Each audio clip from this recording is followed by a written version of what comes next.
All right, today we've got a great one. We have Psalm 78. So, Psalm 78 is another of the Psalms of Asaph. Psalms of Asaph run from 73 to 83. This is right after the Psalms of David are ended. We've talked about that before, how there actually are 10 other ones later on that are Psalms of David. Not sure if you could hear that before, but very quickly, this is a Psalm of Asaph. Psalm 73 through 83 are Psalms of Asaph. Right after the Psalms of David are ended, as is indicated in the book itself. Yet we've already talked about the fact that there are 10 other ones later in the book. And I'm not clear on that. I'm sure other scholars are actually clear on the reasons for that and have good reasons for it. I know some of them are located in the Psalms Ascent that we'll see towards the end of the book. That may be why, but that's what we're looking at today is the Psalm of Asaph. Now, this is a long one of the more rare psalms that are more than like 15 verses.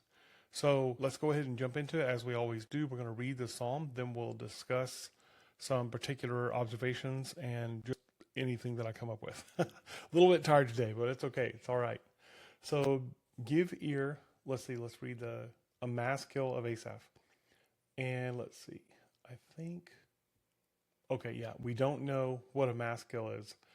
I'm pretty sure that we don't know most of these terms, like Selah, a maskil. I think there's one called Gittim. We don't know what these are for sure, but we can kind of infer a little bit from the way they're used, particularly like Selah. But that doesn't change the meaning of the psalm whatsoever. But it's included because it's in the text. Okay, so let's start. Give ear, O my people, to my teaching. Incline your ears to the words of my mouth. I will open my mouth in a parable. I will utter dark sayings from of old. Things that we have heard and known, that our fathers have told us. We will not hide them from their children, but tell to the coming generation the glorious deeds of the Lord and his might and the wonders that he has done. He established a testimony in Jacob and appointed a law in Israel, which he commanded our fathers to teach to their children, that the next generation might know them, the children yet unborn, and arise and tell them to their children, so that they should set their hope in God and not forget the works of God, but keep his commandments, and that they should not be like their fathers, a stubborn and rebellious generation, a generation whose heart was not steadfast, whose spirit was not faithful to God. The Ephraimites, armed with the bow, turned back on the day of battle. They did not keep God's covenant, but refused to walk according to his law. They forgot his works and the wonders that he had shown them. In the sight of their fathers, he performed wonders in the land of Egypt, in the fields of Zoan. He divided the sea and let them pass through it. He made the waters stand like a heap. In the daytime, he led them with a cloud, and all the night with a fiery light. He split rocks in the wilderness and gave them drink abundantly as from the deep. He made streams come out of the rock and caused waters to flow down like rivers. Yet they sinned still more against him, rebelling against the Most High in the desert. They tested God in their heart by demanding the food they craved. They spoke against God, saying, "Can God spread a table in the wilderness? He struck the rocks so that water gushed out and streams overflowed. Can he also give bread and provide meat for his people?" Therefore, when the Lord heard, he was full of wrath. A fire was kindled against Jacob. His anger rose against Israel, because they did not believe in God. They did not trust his saving power. Yet he commanded the skies above and opened the doors of heaven, and he rained down on them manna to eat, and gave them grain of heaven. Man ate of the bread of the angels. He sent them food in abundance. He caused the east wind to blow in the heavens, and by his power he let out the south wind. He rained meat on them like dust, winged birds like the sand of the seas. He let them fall in the midst of their camp, all around their dwellings, and they ate and were filled, for he gave them what they craved. But before they had satisfied their craving, while the food was still in their mouths, the anger of God rose against them, and he killed the strongest of them, and laid low the young men of Israel. In spite of all this, they still sinned. Despite his wonders, they did not believe. So he made their days vanish like a breath, and their years in terror. When he killed them, they sought him. They repented and sought God earnestly. They remembered that God was their rock, the Most High God, their Redeemer. But they flattered him with their mouths. They lied to him with their tongues. Their heart was not steadfast towards him. They were not faithful to his covenant. Yet he, being compassionate, atoned for their iniquity and did not destroy them. He restrained his anger often and did not stir up all of his wrath. He remembered that they were but flesh, a wind that passes and comes not again. How often they rebelled against him in the wilderness and grieved him in the desert. They tested God again and again and provoked the Holy One of Israel. They did not remember his power or the day when he redeemed them from the foe, when he performed his signs in Egypt and his marvels in the fields of Zoan. He turned their rivers to blood so that they could not drink of their streams. He sent among them swarms of flies which devoured them, and frogs which destroyed them. He gave their crops to the destroying locust, and the fruit of their labor to the locust. He destroyed their vines with hail, and their sycamores with frost. He gave over their cattle to the hail, and their flocks to thunderbolts. He let loose on them his burning anger, wrath, indignation, and distress, a company of destroying angels.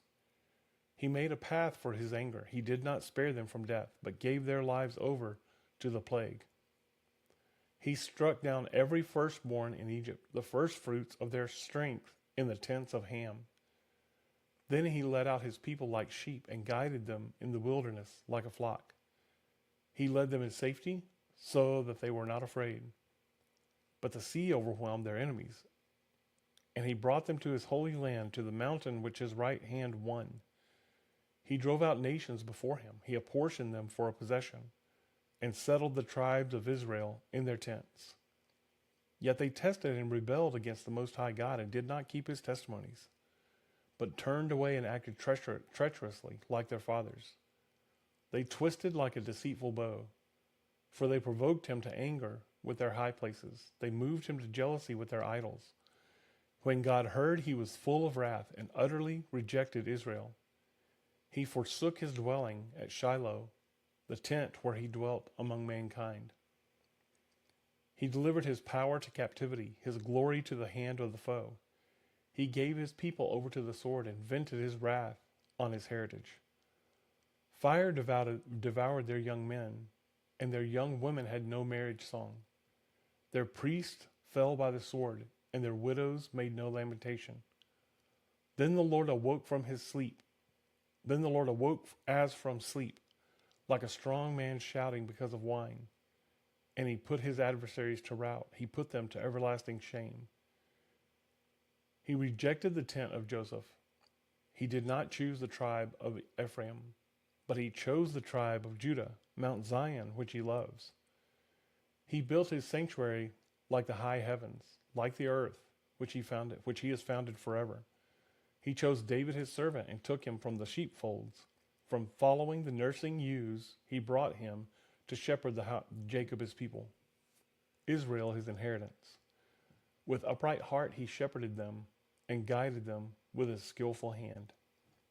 So this is a very fascinating psalm for a lot of reasons. It seems to cover broadly the journey of Israel out of Egypt up to the time of David. So perhaps Asaph chronologically came shortly after David. Now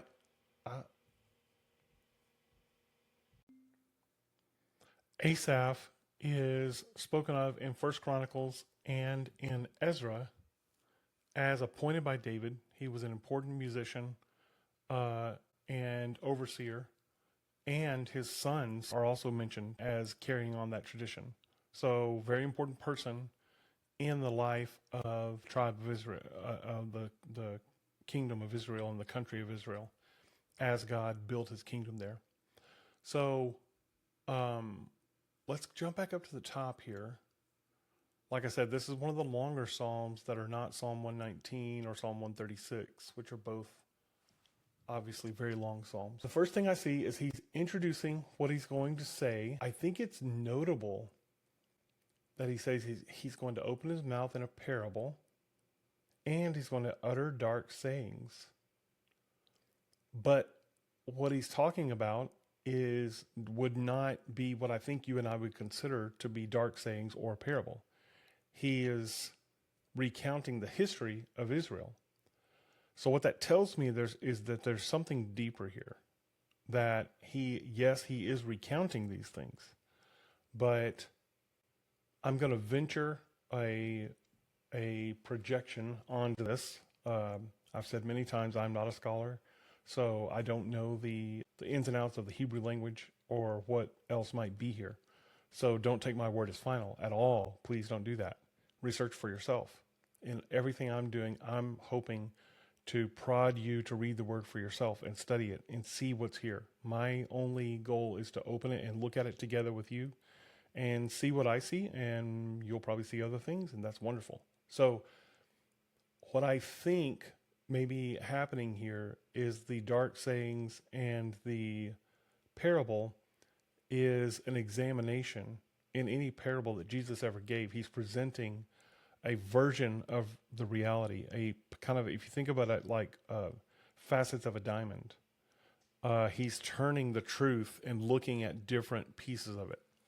So that's why he said so many times, in my view, that's why he said so many times, the kingdom of God is something like this.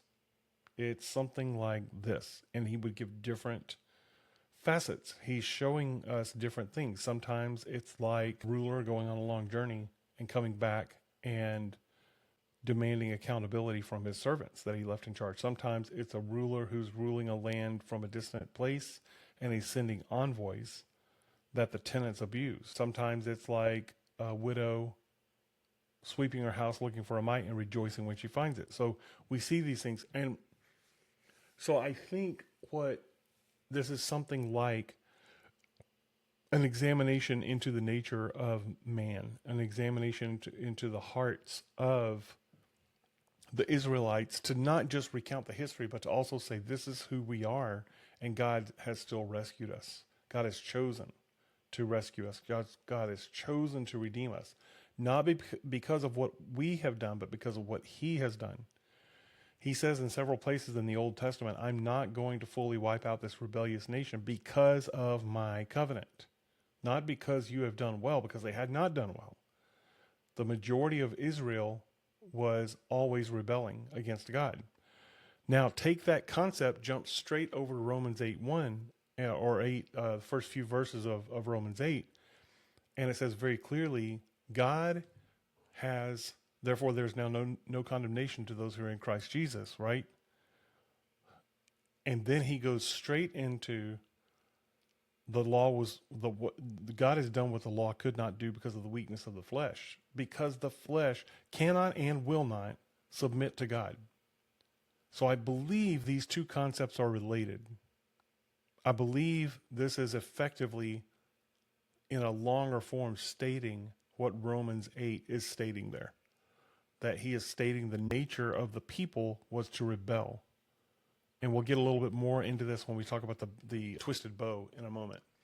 But let's jump on down further. So we will not hide them. We're going to reveal. Now, this is a very important concept. Jesus said, anyone exposing or revealing the word, teaching the word, is like a shopkeeper who brings out treasures old and new. And folks, this is our job. Whether you're meeting in a small group or you're speaking to a friend at church to build them up, whether you are speaking to someone that may be lost out in the world, or you're encouraging someone out in the world that you don't know what their spiritual status is, whatever it is, your job is to faithfully exegete the word. Exegeting is to take what is there and shine a light on it, to reveal it, okay? God has revealed himself to us through his word. We are to reveal him to other people through the word. That is our job. So I pray that when you hear this, you're going to hear an encouragement and an exhortation to faithfully apply the word in whatever role you're in your life. Okay, whether it's family, whether it's friends, whether it's church family, whoever it is that you're speaking with, that you'll faithfully apply the word. This takes faithful and consistent examination of ourselves and our hearts and what we believe.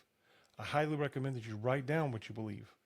When you think God always and God never, God should not, we should not, we ought to, we're commanded to. These are all imperatives that demand examination. Okay? I've spoken of this many times, but there is a stripe of quasi-Christianity that says that the God of the Old Testament and the God of the New Testament are two different people. That Jesus came to rescue us from God's wrath, or Jesus came to fix what the law broke, or to bring love where the God of the Old Testament only brought the law. That's called Marcionism. It's a very old heresy, and you've got to resist it.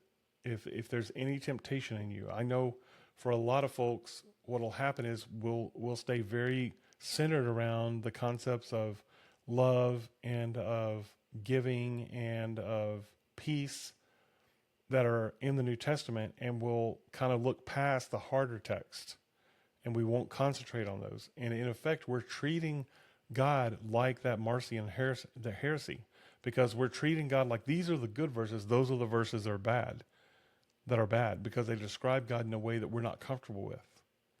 But the same God that commanded that the Israelites go in and kill the Canaanites is the same God who commanded that his son come and die for us. Jesus is the same yesterday, today, and tomorrow. There is no changing in God. He is the same.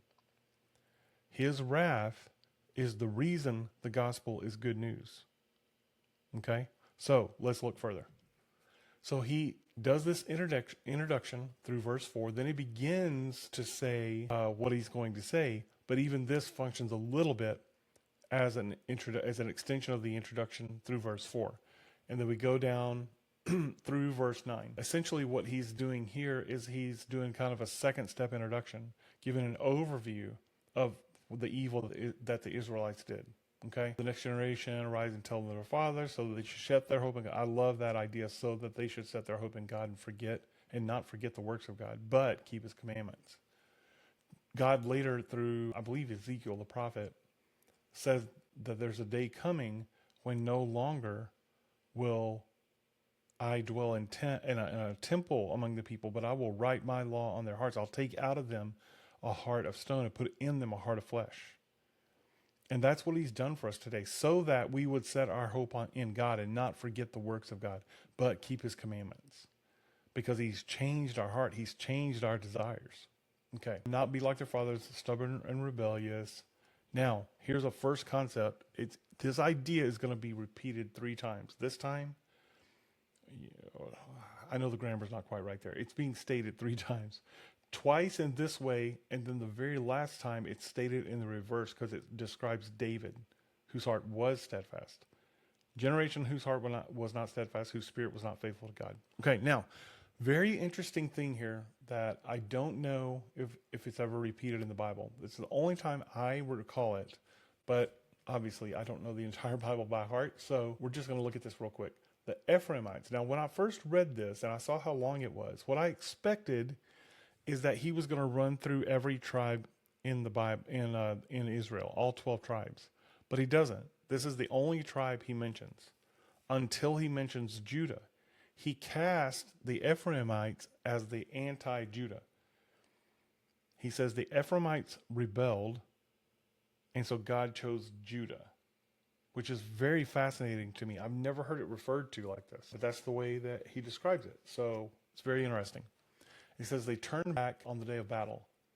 Now, this turning back, there's not a specific mention in Scripture of this turning back. So this seems to be a metaphor or a parable of the nation of Israel not driving out the nations or the states in Canaan the way God told them to do it. Sometimes they didn't believe in battle. Sometimes they weren't faithful, so God did not go with them in battle. Sometimes, in at least one case, they made slaves of the people the way God told them not to do. We know, of course, in Saul's case, that he did not destroy everything in the town that he was to overcome. So those are just 3 cases. There are many, many more. Sometimes they made treaties with these foreign nations for protection instead of going to God for protection. So these are all ways that they were unfaithful. Another way was making the high places and using the idols of the lands surrounding them. Now, that's a very important metaphor for us today because as Americans, we are a rich nation. And we must understand that it's stored up in the heart of man John Piper says it very well. He says our hearts are an idol factory. We make idols of everything. We'll even make idols out of God's blessings that he's given us. And we run to those things for protection. And a really great test of your heart and my heart is when things get hard, where do I run to for comfort? Where do I run to for protection? When things are difficult for me, when I'm suffering, which God promises that we will suffer, how do I behave? Where do I go to for comfort? What do I expect? Where am I disappointed if it doesn't work out? If income doesn't work out the way I want it to, what is my reaction? These are all tests of our heart, and the reason that God brings suffering into our life is to purify our hearts. Part of that purification process is bringing up these bad behaviors, these unfaithful behaviors. And so, just as a quick aside, if you're out there suffering today, I just implore you, submit your heart to God. You should be walking in accountability with members of your church. You should be walking in accountability with elders and leaders in your church who themselves are accountable. If you're not in a church like that, you need to get in one. Get in a church that's teaching the Bible book by book and chapter by chapter. And in this process, God will purify you. Now, sometimes the suffering will end, sometimes it won't. What we're promised is some sort of suffering we will always have in this life. One of the things I've experienced as I've gotten older is my suffering is multiplied the deeper that God grows his love in me. Because I lament my sin more, but then also I see those around me, friends and family members, who are suffering themselves, and I'm suffering with them. Some of that suffering is from their sin. Some of that suffering is because they choose not to turn to God. Some of it is just their own suffering that they're going through as faithful believers. We are going to suffer in this life. When things aren't working out, do we go try to work it out ourselves? Do we pray to idols? Do we pray to the idol of money or of status or of significance or of sex? Where do we get our comfort from when things are hard? So set our hope in God. Okay, so then he turns back to look at what God did in Egypt. And he calls it also the fields of Zoan. He divided the sea and let them pass through it. Daytime he led with a cloud, nighttime with a fire. He split rocks in the wilderness, gave them drink. He made streams come out of the rock and caused waters to flow. Okay, now, yet they sinned more against him, rebelling against the Most High. They tested God in their hearts, again, mention of the heart, by demanding the food they craved. They spoke against God, saying, now this is interesting because we can hear echoes of the Pharisees and the leaders of Israel who wanted to kill Jesus. We can hear echoes of what they were saying in this. So you can see that their hearts are the same as their fathers, as Jesus said. Your hearts are the same as your fathers, and all of the blood of the prophets will be required of this generation because their hearts were the same. So listen to what they say. Can God spread a table in the wilderness? He struck the rock. Can he also give bread and provide meat for his people? Yeah, you did that back over there, but can you do this? Those leaders saw the miracles. Jesus says in John that if I had not done things before them that had never been done, they would have excuse. But because I have done things before them that have never been done, they have no excuse. They saw the miracles with their own eyes and still rebelled. So this is how they questioned him. They questioned God. Therefore, when the Lord heard, he was full of wrath. Now, I love that phrase, when the Lord heard. We always have to be careful when we talked about this, I think, in the last video from the last chapter in Psalms, that we don't overcook the anthropomorphized ideas in Scripture. God has no right arm. He's a spirit. So when the Bible speaks of his right arm, they're speaking of a nature of God relative to us so that we can understand it. When God heard here does not mean there was a time that he wasn't hearing.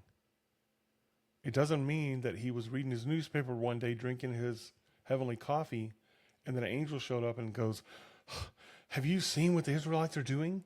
And then God heard and reacted to something that he didn't know about. That's not what he's saying. What he's saying is that God's awareness was there. Okay?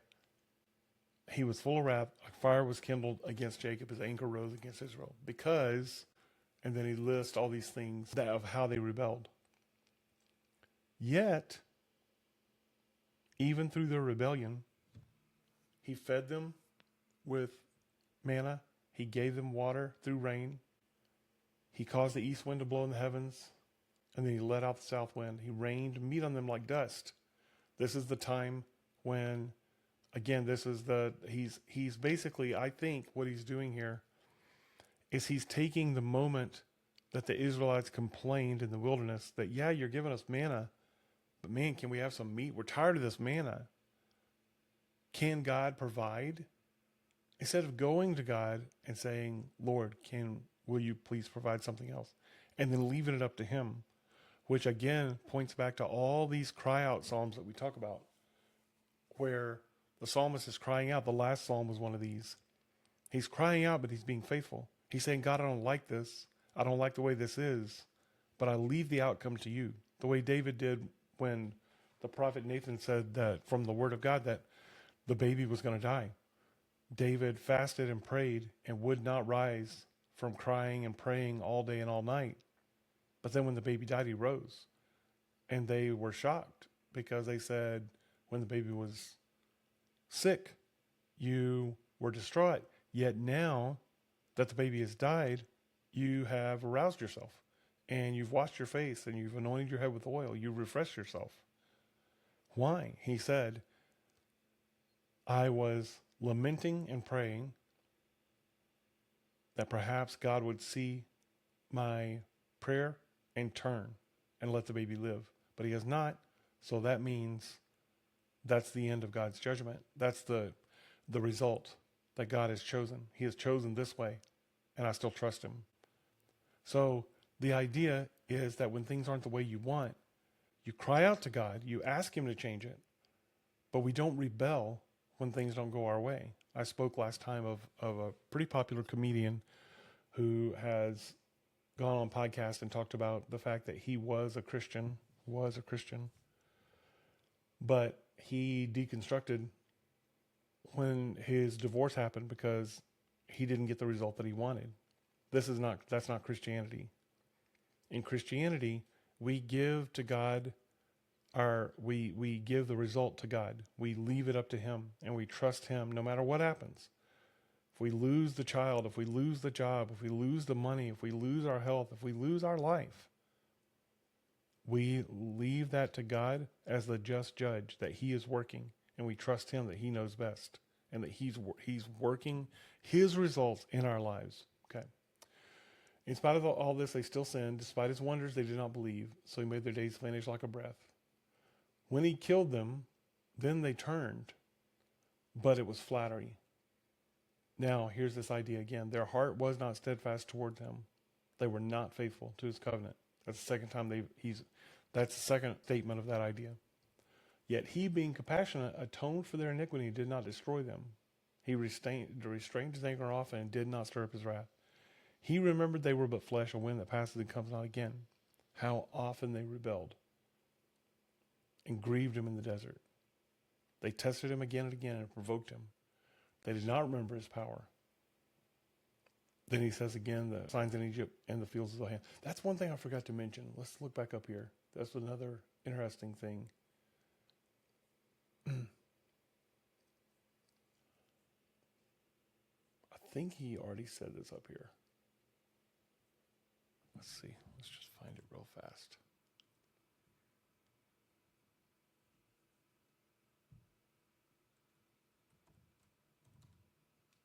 Here it is. Okay. So that's still coming. But let's see. Where were we? Yeah. So we were here. So it's about to come. We'll mention this in just a second. They did not remember his power, performed his signs in Egypt. So it's interesting to me how the psalmists treat this idea of Egypt. God delivered, God shepherded, God brought the people into the land. He overcame their enemies. He established Israel. And it's interesting to me how uniform that is. When the psalmists do this, as far as I know, there's not another time where they treat any other idea.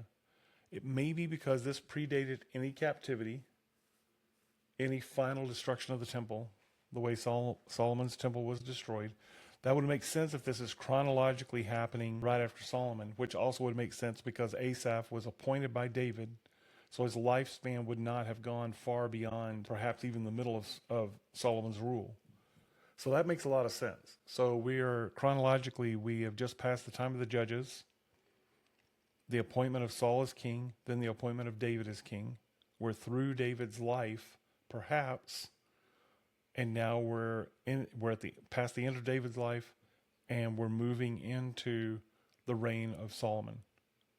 And so it would make sense that no captivity has happened yet because God is still working with Israel in spite of their rebellion. And so it would make sense that all of their reference points are back to Egypt and the establishment of the kingdom in Israel. All right, so then he turns, when he performed his signs in Egypt and his marvels in the fields of Zoan. And then he goes through and talks about the things that they did. Now, one thing that was just as an interesting aside, I told you I'm tired. 47, he said he destroyed their vines with hail and their sycamores with frost. Now, what's interesting about that is I don't think I've ever heard of God using frost as one of the plagues in Egypt. I don't think I've ever seen that mentioned before. Now, it could mean by frost here, what he could mean is there was so much hail that it froze the trees, because the Bible does talk about how much hail there was. And if you get enough hail accumulated, it would damage trees just from the cold, how cold it was. Remember where Egypt is. It's an arid, warm, hot climate. That vegetation there is not accustomed to ice. So I remember when I was a kid, the first time I ever heard of a frost coming through Florida and killing a bunch of the orange trees. And it was devastating because that place doesn't freeze hardly ever. So when a freeze comes through, it's very devastating. So that would make sense that it was the same thing. Frost, the way we think of frost, it probably isn't what he means here, which means that the entire land would go below 32 degrees.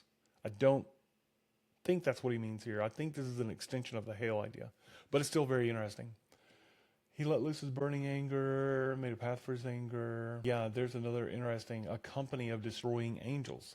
That's another interesting idea that I don't think I've seen before.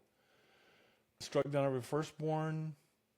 Then he uses the shepherd metaphor, which is one of the themes that runs through the Old Testament.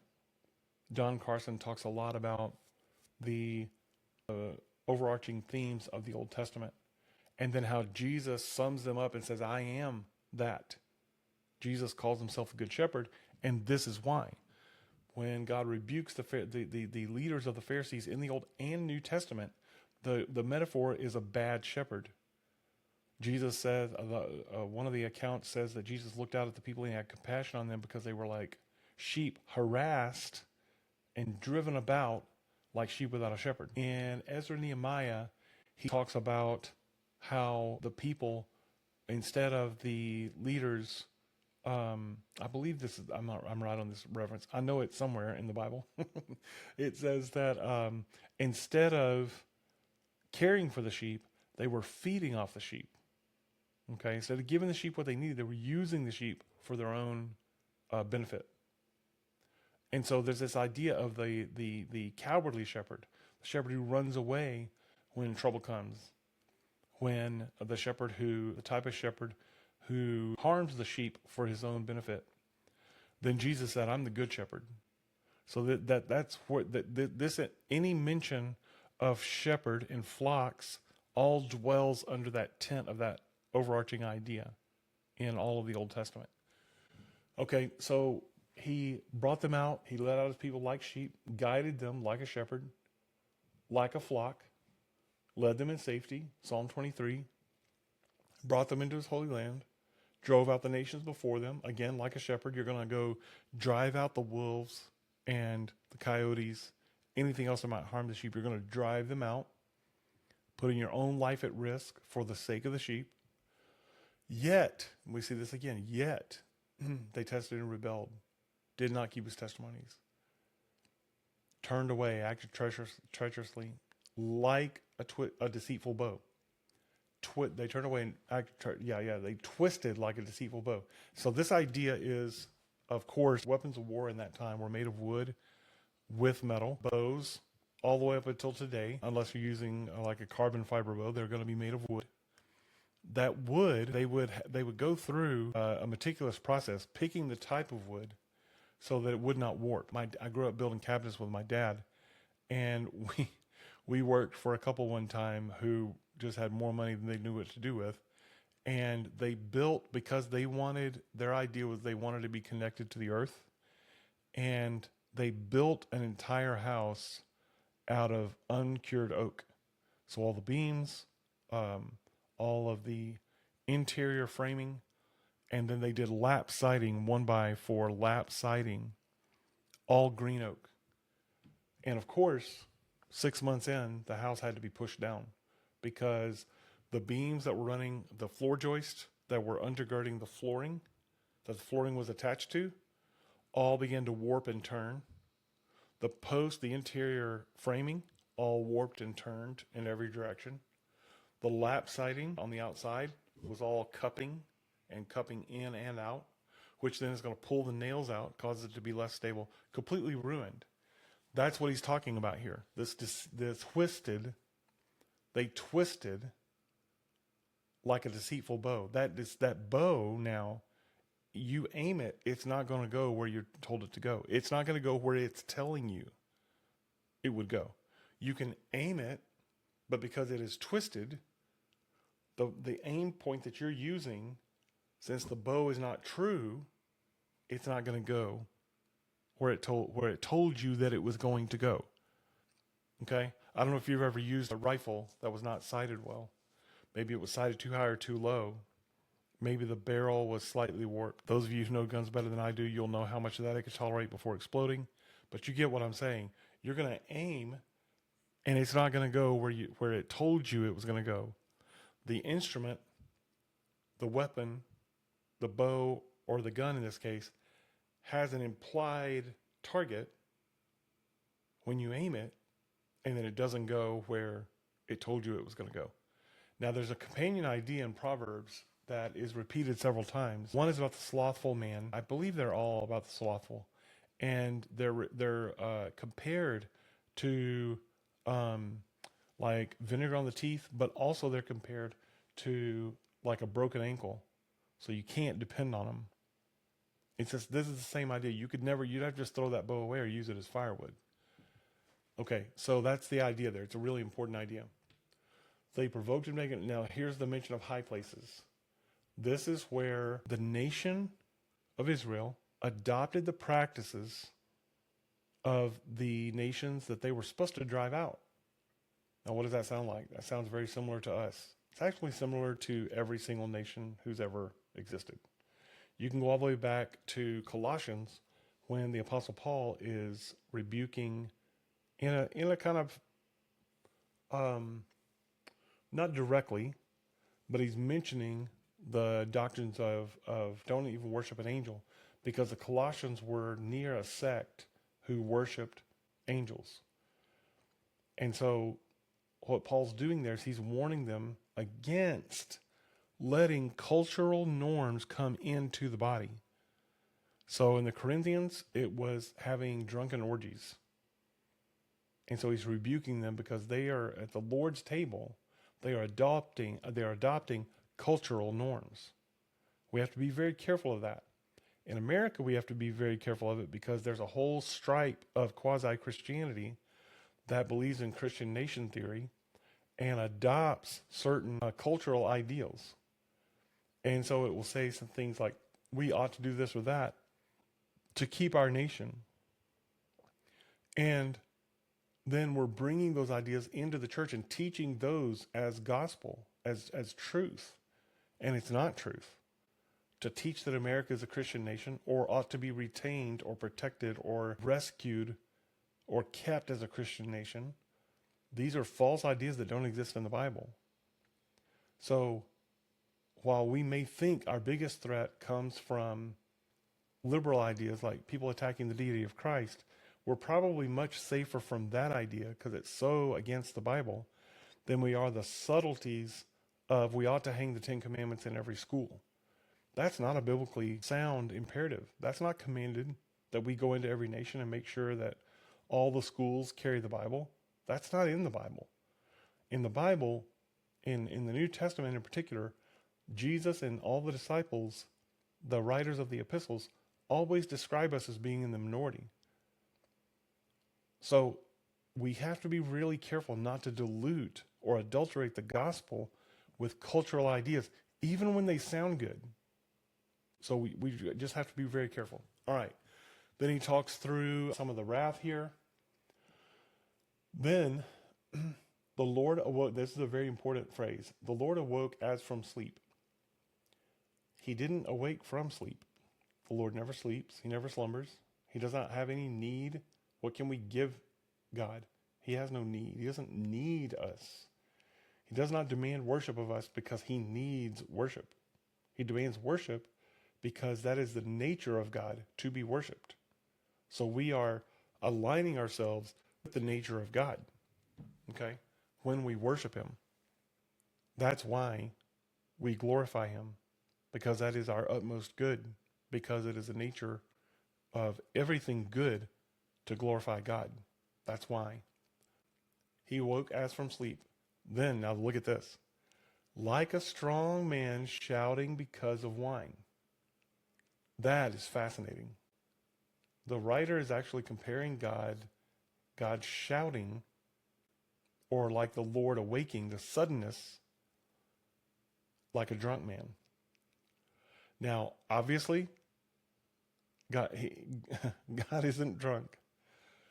But if you've ever been around somebody who's really hammered, then they will suddenly start shouting for no reason. I had a friend who we were rooming together at the time. He would come in from drinking, and we had a third roommate who would be asleep. I was asleep before he woke me up.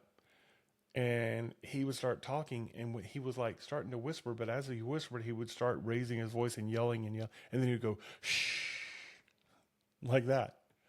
And it was hilarious because I wasn't yelling. He was yelling. And so there is a tendency of drunk people to be very loud.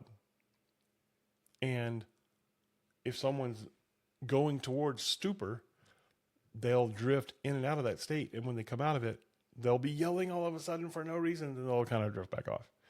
And I think what he's getting at here is the suddenness of God's awakening, right? God acts all of a sudden. It's not he didn't go to sleep.